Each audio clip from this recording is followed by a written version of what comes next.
مؤتمر جنيف بيتر هيفي سردنج برجو براستي ضغوطات هم للرجيم جدبن وهم الاوبوزيسيون سوري جدبن جو كاربن في مساله شارع سربكن ام جي براستي ام زامبي يعني مثلا قضيه كرجي يعني ام جي ام تخازم ببحر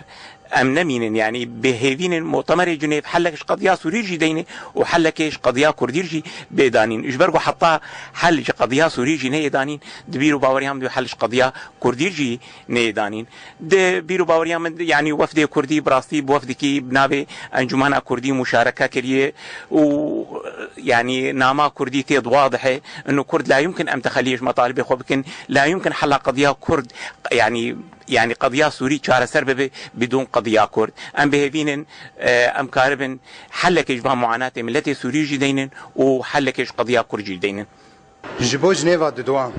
بيترم تخازن شاندامي كردي اچوي جنيفا ددوا دبي بربسيار به دبيشيا ما في ملتي كردن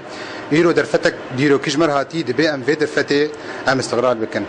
جبرغو بسدي سلام ملتي كرد ماي بماف انها افدر فتح هانج مرهاتي دبيغو ما في خبجي بكن وبتايبت فدرالي دبي شاندامي تشوي دري دبي دوزا فدراليه بك جبرغو فدرالي ام دبين سوريانو به فدرالي تشينابه شورش ملت سوري درفتك زيرين دا پرسگریکا کردی گکاری بوجی طاری خونی محلی و هریمی درکوه و به پرسگریکا کناب دولتی بهتر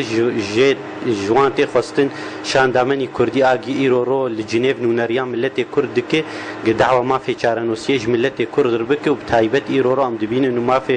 ما في ملت کرد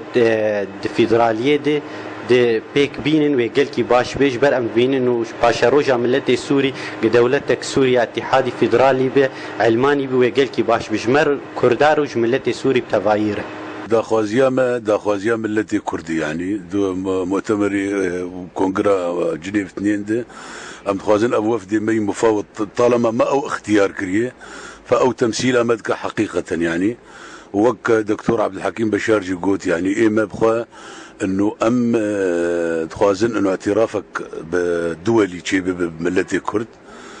تشتيق لسرما ام دكنت تم ودايم جوي ملتي جوي باجاريره وجوي امتي امجي تخوازن انه اف حقوقي ماشي بقين ما حقوقي ما ايه زمان به حقوقي ما ايه ثقافي بن حقوقي ما ايه تجاري بن ايه اقتصادي بن